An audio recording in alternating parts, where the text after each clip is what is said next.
Hello guys, this is the water bomba RC car my father bought for me recently. It's actually a RC car which shoots and it's really cool. But I did some modifications to it so that it becomes cooler. Firstly, I colored the wheels. Then I removed the rubber from these wheels so that it loses traction and it becomes a drift car.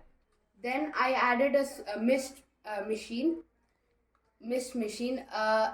I salvaged this from my old RC car, and I also added a camera to this. It's actually my drone which broke, but I'm using it for this purpose. It can record, shoot videos. That's my modifications. Now let's see my modifications work. First, I'm gonna switch on the mist machine.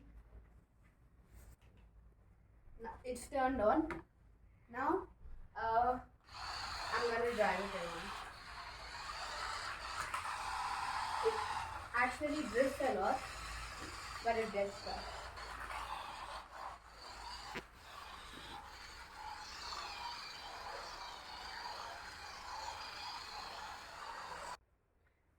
Isn't this cool?